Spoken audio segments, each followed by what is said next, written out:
Welcome back to In the Garden. I'm Stormwatch meteorologist Josh Colbert, and I'm here with my new friend Susan. She's from Grange Co-op. How are you doing today, Susan? I'm doing great. Cold, but great. A little cold. You're talking about your nose running, and you can see your breath out here. It's one of those days. But the reason we are out here is because Susan wants to teach me a thing or two about some primroses. Is that correct? That's correct. Right. So we're pretty much winter here. We're almost winter, and that is the best time to plant your primroses. They are winter hardy. They are perennial. They bloom pretty much starting in winter, and they go all the way into spring. At my house, they actually go into the summer because they're in a good shady location. How do you grow them? They're really easy. They like well-draining soil. They like maybe some peat moss to add a tiny bit of acidity. They don't like to be wet. They don't like to be over wet because they will rot. So you want to keep that in mind. Water them throughout the summer if they have lived for you. And in the fall, kind of cut back, and in the winter come back, and they should be coming, next year, they should be looking just like this, only bigger. That's what primroses do. So these are bloomed already? Or these are, okay. So they're just going to be bigger. They're just going to be bigger. Okay. Yeah, and they'll have more buds, most likely, in the perfect situation. So you were kind of telling me about the soil that they need to go in, kind of how to prep the soil. So gardening is kind of a foreign concept to me. So how do you even prep soil? Well, we have an awful lot of soils that are ready to go. We have a number of kinds of soil that are just ready to plant in.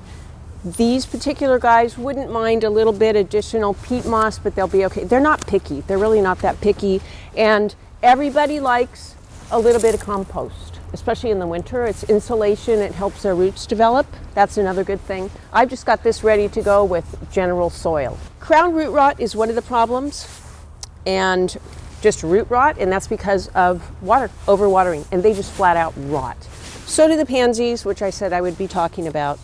So that's one of the problems. Another one is yellow leaves. If their leaves start turning yellow, it's either that there's too much water or not enough water, or they're in too much sun. So I just wanted to show you, I wanted to show you this though. Earwigs, slugs, snails. Sluggo, you probably already know about this.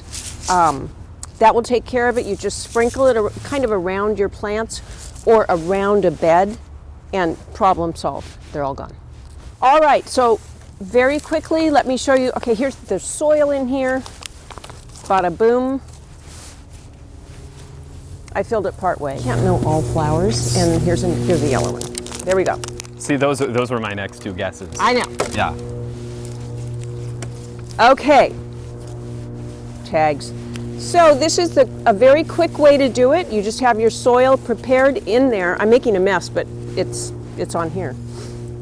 You have your soil in there. Dig your plants down a little bit. I'm doing this quickly. I do it a little bit better than this. But anyway, you just fill it in, tap it down.